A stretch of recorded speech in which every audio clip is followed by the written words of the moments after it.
మహాభారతంలోని కొన్ని ఆదర్శ పాత్రల్లో వీరవరుడు అర్జును గురించి కొంత నిన్న చెప్పుకున్నాం. ఇవాళ మిగతాది కొనసాగిద్దాం. శ్రీకృష్ణుడు అర్జునుని ఎంతగా ప్రేమించేవాడో అర్జునుడు కూడా అంతగా అతనిని తన పరమ ఆత్మీయునిగాను పరమ హితాభిలాషిగాను భావించుకునేవాడు. ఆ కారణంగానే అతడు శ్రీకృష్ణుని చెంత ఒక అద్భుతం సంఖ్యలో ఉన్న నారాయణీ సేనను కోరుకోక ఒంటరివాడు వట్టి చేతులవాడు అయిన శ్రీకృష్ణునినే తన సహాయకునిగా కోరుకున్నాడు. అద్భుతం అంటే 1000 కోట్లు అంటే అంత సైన్యం కృష్ణుడి దగ్గర ఉందన్నమాట. అయినా ఆ సైన్యాన్ని కోరుకోక కృష్ణుడినే కోరుకున్నాడు. కృష్ణుని యొక్క శక్తి భగవతత్వము అవగాహన చేసుకున్నవాడు కనుక ఆ పని చేశాడు అర్జునుడు. అతని ఐశ్వర్యము అంటే భగవానుని ఐశ్వర్యం, ఈ రెండు కూడా కోరుకోదగిన వస్తువులే. అయినా అసలైన భక్తుడు భగవానునినే కోరుకుంటాడు, కానీ అతని ఐశ్వర్యాన్ని అపేక్షించడు. కారణం భగవంతుడితో పాటు భగవంతుని ఐశ్వర్యం కూడా ఉంటుంది. అంటే భగవంతుని కోరుకుంటే భగవంతుని ఐశ్వర్యం కూడా ఆ భక్తుడికి లభిస్తుంది అన్నమాట అవసరమైనప్పుడు. శ్రీకృష్ణుడు కూడా అర్జునుడు తన ఎడల చూపుతున్న ప్రేమకు లోబడి యుద్ధంలో అతనికి రథసారథిగా ఉండటానికి సమ్మతించాడు. ఆ రథంతో పాటు అర్జునుడు తన జీవన రథాన్ని సవ్య మార్గంలో నడిపే బాధ్యతను కూడా అతనికి అప్పగించి తాను నిశ్చింతగా ఉన్నాడు అర్జునుడు.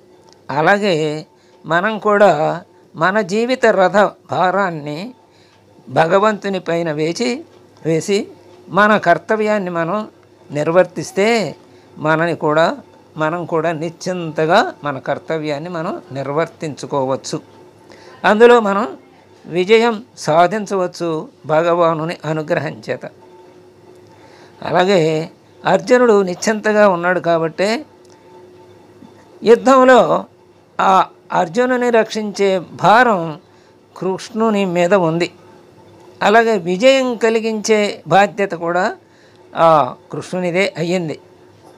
అందుకే నిరంతరము అతని యోగక్షేమాలను వహించే భారం కూడా శ్రీకృష్ణుడి భుజస్కంధాల మీద పడ్డాయి. అనన్యభావంతో తనను చింతిస్తూ ఉండే వారి చింతలను అన్నింటినీ తన మీద పెట్టుకుంటానని వారి యోగక్షేమాలను తానే వహిస్తానని శ్రీకృష్ణుడు గీతలో స్వయంగా ప్రమాణం చేసి ఉన్నాడు కదా. అనన్యాశ్చింతయంతో మాం ఏ జనా పర్యుపాసతే తేషాం నిత్యాభియుక్తానాం యోగక్షేమం వహామ్యహం అని రాజవిద్య రాజగుహ్య యోగం 9వ అధ్యాయంలో చెప్పాడు. అంటే పూర్తి ఇతర ఆలోచనలన్నింటినీ తొలగించుకుని కేవలం భగవంతుని మీద భారం వేసి ఎవరైతే తలుస్తారో అలాంటి భక్తుని యొక్క యోగము క్షేమము, యోగం అంటే వారికి లభించవలసినది లభించేటట్లు చేయటం, క్షేమము అంటే అలా లభించిన వాటిని కాపాడే బాధ్యత, ఈ రెండు కూడా తానే వహిస్తానని భగవానుడైన శ్రీకృష్ణుడు చెప్పాడు. అట్టి సదవకాశం కావాలి అని అనుకుంటే మనందరం ఏం చేయాలి? మన భారాన్నంతా, మన కర్తవ్యాన్ని మనం నిర్వర్తిస్తూ భారాన్నంతా భగవంతుడి మీదకి వదిలిపెట్టాలి. అప్పుడు భగవంతుడే మన కర్తవ్య నిష్టకు మెచ్చి మనకి అందులో ఇవ్వవలసిన ఫలాన్ని ఆయన ఇస్తాడు. కాబట్టి ఫలాన్ని కోరకుండా మనం మన కర్తవ్యాన్ని నిర్వర్తిస్తూ భగవంతుని వేడుకోవాలి అని. ఇంకా ఏముంది అంటే అప్పుడు వేరే ఏమి అవసరం లేదు కదా.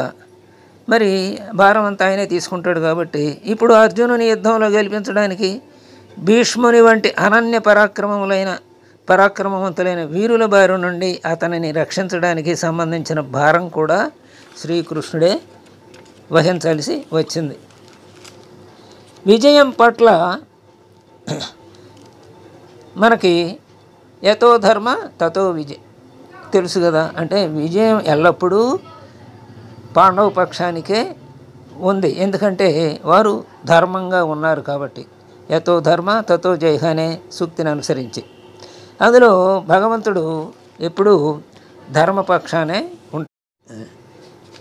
మరి అందులో కృష్ణుడు ఉన్న పక్షంలో విజయం తథ్యం.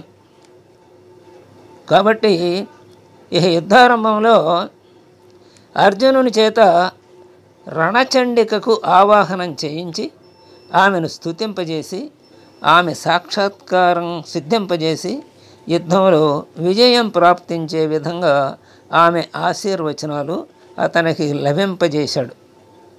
రణభూమిలో అతనికి భగవద్గీతను ఉపదేశించాడు. అతనికి తన విశ్వరూపాన్ని ప్రదర్శించాడు.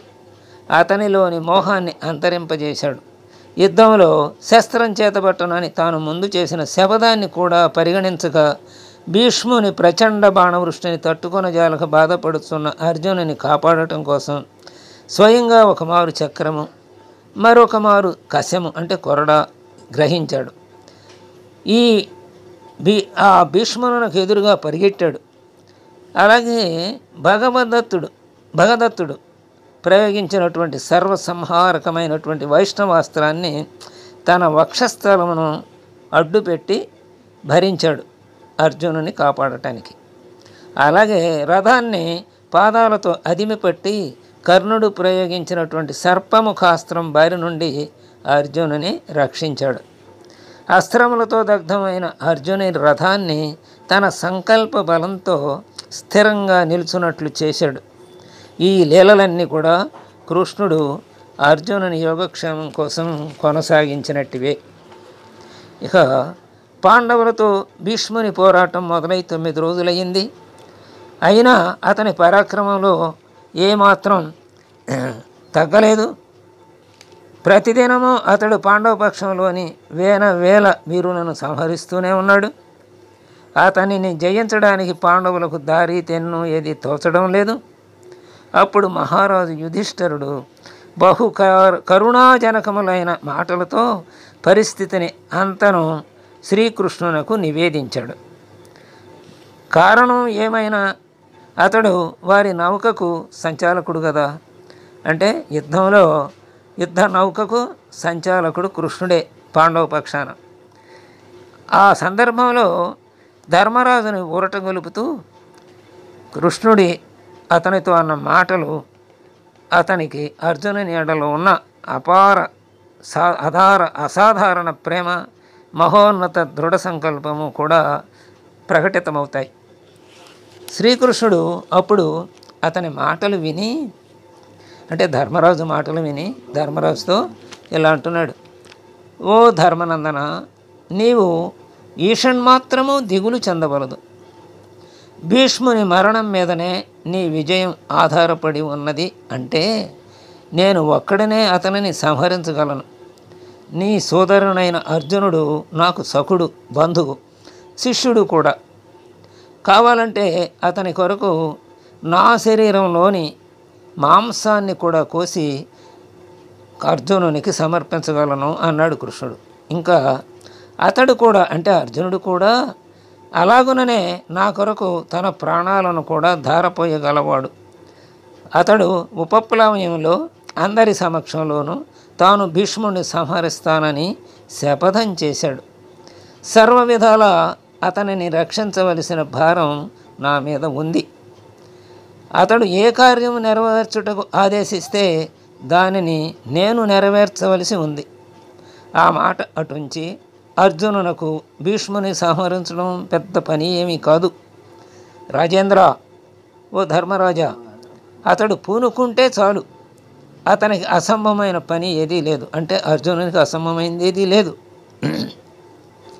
దైత్యవర్గము, దానవ వర్గము వెంటబెట్టుకొని వచ్చిన వారందరినీ కూడా అతడు పరాజయం కావించగలడు. అట్టి వానికి భీష్ముడు ఒక లెక్క ఏమి. నిజం చెప్పాలి అంటే అతడు కర్తుం అకర్తుం అన్యదా కర్తుం సమర్థ. ఏమైనా చేయకుండుటకు, అటు ఇటు కాకుండా మరొక విధంగా చేయుటకు కూడా సమర్థుడైనటువంటి వాడు అర్జునుడు, అతనికి సాధ్యం కానిది ఏదీ లేదు అని దీనుడై వచ్చిన ధర్మరాజుకి అర్జునుని పరాక్రమాన్ని గురించి చెప్పి కాస్త స్వస్థపరిచాడు. భీష్ముని సంహారం అర్జుని చేతిలో ఉంది, ఏమీ విచారించవలదు, అది తొందరలోనే జరుగుతుందని ఊరడించాడు అన్నమాట ధర్మరాజుని. స్వస్తి. రేపు